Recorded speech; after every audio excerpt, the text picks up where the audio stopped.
that are working, the cases are quite high. Thank you very much. My name is Hilary Omondi. I work for an institution called Siaya Muungano Network. We are based in Siaya.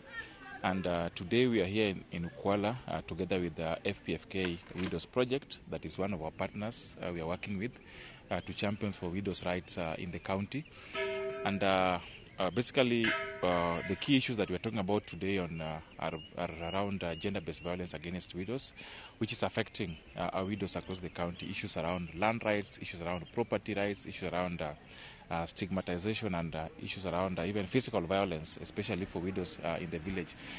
And as much as we have continued to strengthen our campaigns and our advocacy, and also just mobilizing community members and even leaders to address widows' rights violation, but we are still realizing that there are some gaps. And looking at the situation, we are seeing that first of all, our local leaders, starting from our community resource persons, like the officers who are in charge of law enforcement, they are not taking so much key enforcement towards addressing widows issues, because sometimes you find even follow-up mechanisms are still a problem, and also just helping the widows to access information is also still a gap.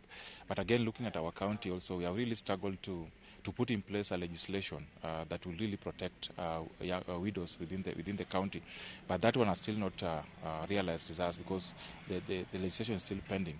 And our hopeful was that once we have the legislation, then even the county government of Siaya will put in place measures, including resources that will protect and also support social and also economic well-being of our widows in the county. So we are looking at a situation whereby if both the county government and also the national government officers within our county can work together with community members, can work together with human rights defenders and also human rights organizations in the county, then we can bridge the gap. I know several efforts are being made, but again, those gaps, we still need a coordinated approach. We still need to strengthen our follow-up mechanisms.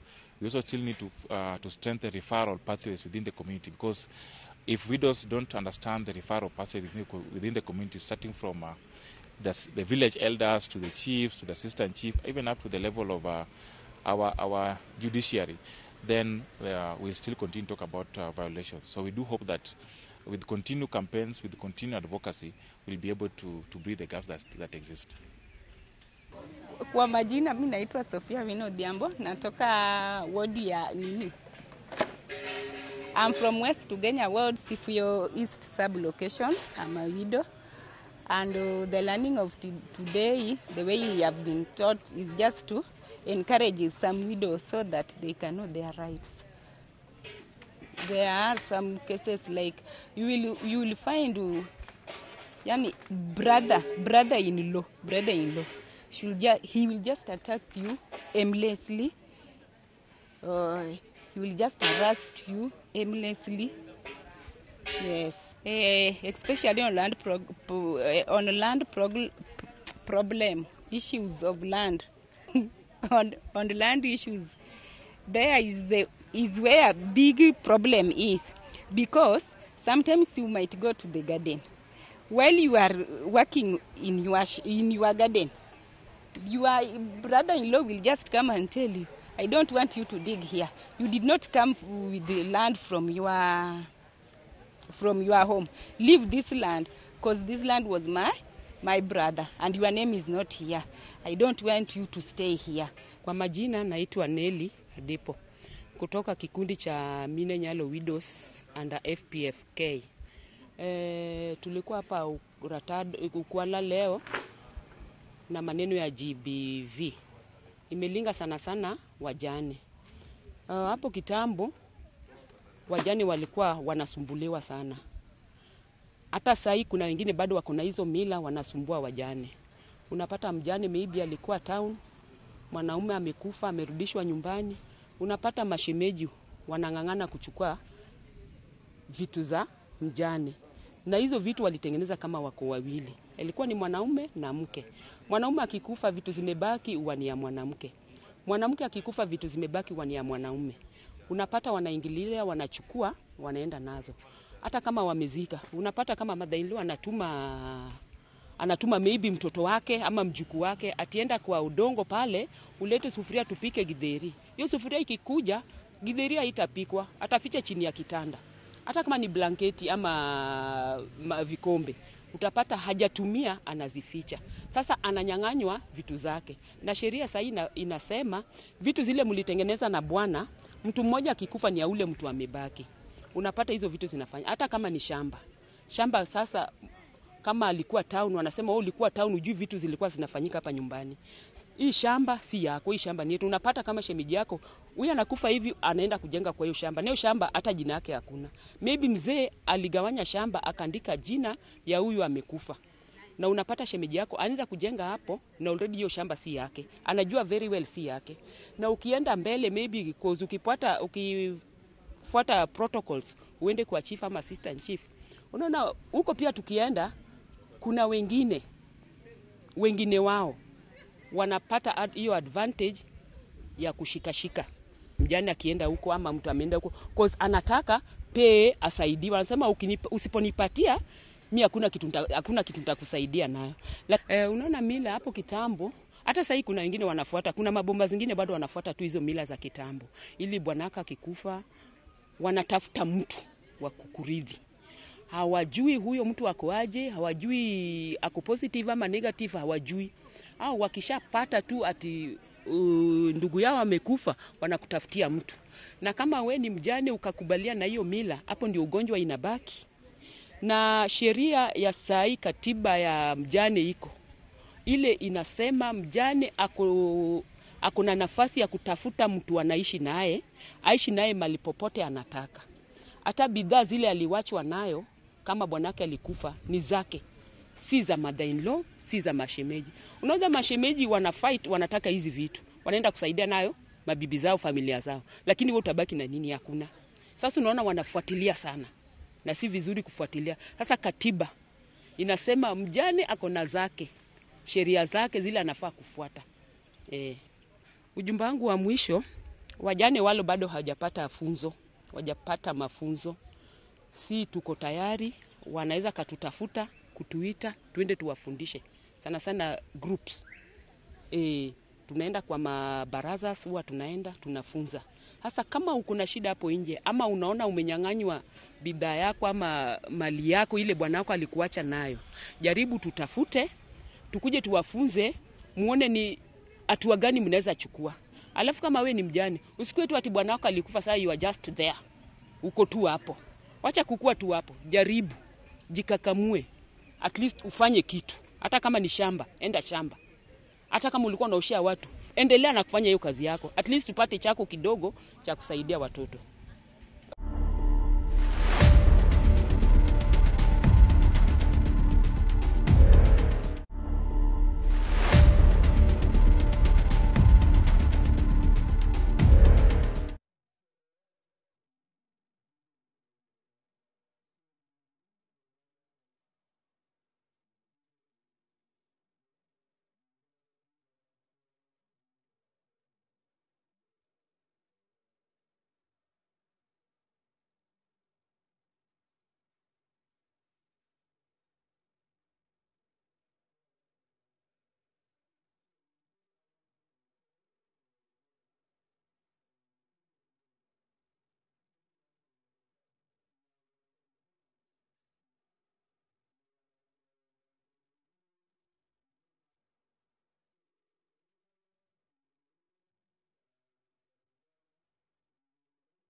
With these enablers in place, one key enabler that really touches heavily on the veterinary fraternity is the disease control aspect. And you are aware that the government is soon rolling out a national vaccination program targeting foot and mouth disease and Peste des Petites Ruminants, PPR. This is focused towards vaccinating 22 million cattle against foot and mouth and about 50 million sheep and goats against PPR. To achieve vaccination to that level, it cannot be achieved by government alone. It requires all hands on deck. The veterinary surgeons and the veterinary paraprofessionals to drive this process to achieve that. The ultimate goal is to have freedom, recognition of freedom from FMD with vaccination, and we eradicate PPR. And this would be a catalyst towards access to markets for livestock and livestock products.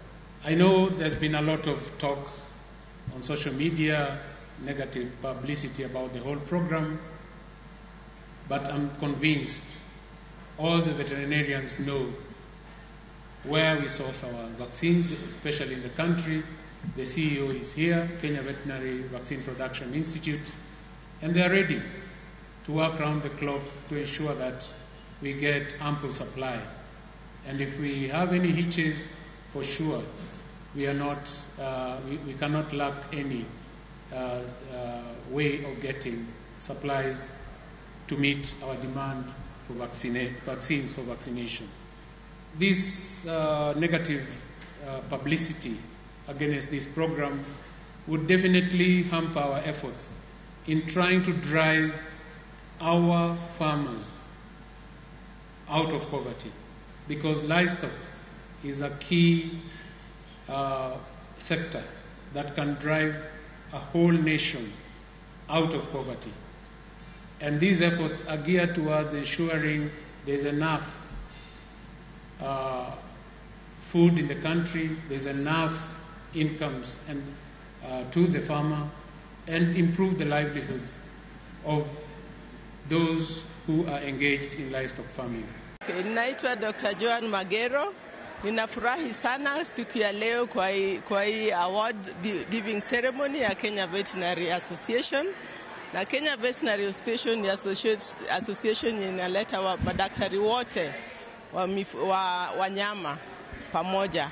Na mimi najua ya kwamba tutafanya vaccinations kulingana na vile inatakikana, na ningeweza kuhakikisha ya kwamba madaktari wote wako tayari kupatia chanjo wanyama wote, na hasa ng'ombe na mbuzi na kondoo, kuzuia ugonjwa ya miguu na midomo na also PPR.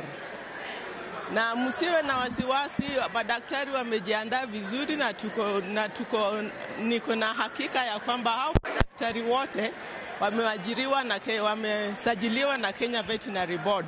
Kwa hivyo ningesema ya kwamba wakulima wote wajue hii dawa yenye italetwa itatengenezwa hapa nchini, na madaktari wetu ndio watakuwa wanafanya hiyo chanjo. Na kama chairman ya Kenya Veterinary Board, ni sisi ndio tunasimamia madaktari wote, na tunajua ile dawa italetwa itakuwa ya muhimu kwa wanyama wetu, na kwa hivyo tungehimiza ya kwamba mtuunge mkono, na saa zile madaktari wanakuja mjue ni madaktari wote wameajiliwa na Kenya Veterinary Board. Msiwe na wasiwasi, ile mifugo yenye mko nayo ndio tutafanya nayo kazi. Hakuna mifugo ya GMO imetengenezwa dunia mzima, hakuna mifugo ya GMO. Na ile vaccine tutatumia ni ile vaccine imetengenezwa na Kenya Veterinary Vaccine Production Institute, na hiyo institute pia imeidhinishwa na Kenya Veterinary Board. The vaccination campaign for us as the Kenya Veterinary Association is a noble idea. The country at the moment cannot export meat products or even live animals to Europe, for example, because we can't control serious diseases such as FMD. So it's a noble idea. The only challenge is that because of the crisis of credibility that the current government faces, some of these noble ideas might not necessarily sell to the public the way we would like. But as vets, we think it is long overdue to have the vaccination campaign carried out systematically to ensure that we eradicate some of these diseases that are preventing us from accessing international markets. But we also ask the government to recognize that they have to be truthful to the public they have to maintain a credibility that allows them to roll out such programs without a fear of contradiction from certain quarters. Katikati ya yale ambayo tumehitimisha hii mwaka ni masuala ya advocacy, masuala ya labor, na bado tunazidi kuulizia serikali kwamba iangalie maslahi ya madaktari wa wanyama nchini. Serikali za county hazijahaya vet wa kutosha kule kwa counties, na wafugaji wa wanyama wanaumia, na pia Kenya haiwezi kuexport mifugo yetu kwenda nchi nyingi kwa sababu ya hiyo. So tunasihi serikali za county kuhakikisha kwamba wanahaya madaktari wa mifugo wa kutosha. Pia tunasihi serikali kuu ya national government kuhakikisha kwamba wanalipa madaktari mishahara ambayo inaambatana na masomo yao, ambayo inaambatana na kazi ambayo wanaifanya. Hi, good evening. My name's Jim Tozer and I'm the Managing Director at Kenchick. I've been absolutely honoured to attend this evening's event on the Kenya Veterinary Association. An honour for me, an honour for the business, and we're so much in support of the veterinary associations across the whole of Kenya. The livestock industry is so important to the economy, and we're supportive in so many ways that we can be. As a major player in this industry, what do you feel about the major drive, vaccination drive that is supposed to be occasioned by the government in January? On the vaccination, I'm so wholly supportive of it. It is so important. If we can drive this whole vaccination programme and policy across the whole of Kenya, it's going to make such a difference to livelihoods and sustainability of the livestock sector. And it will impact directly into the livelihoods and the economy of the country. It's so important. How has the year been for you as an industry player? The year, it's been okay. Facing a few tough times, as we all do. We're in the poultry industry specifically. The cost of feeds, the economy isn't quite where we want it to be today, but I believe we've got a resilient business and a resilient poultry industry, so we will continue to bounce back always. Thank you so much, sir. Okay. We appreciate it.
Kuna mambo mengi sana sasa yanaendelea kutajwa, kama watu wakikataa pesa wanaambiwa na pepo mbaya. Sijui pepo mbaya ni nani ana pepo mbaya. Lakini kanisa halisemi mtu asitoe. Kile ambacho kanisa linasema ni mtu asije akatoa ili atununue.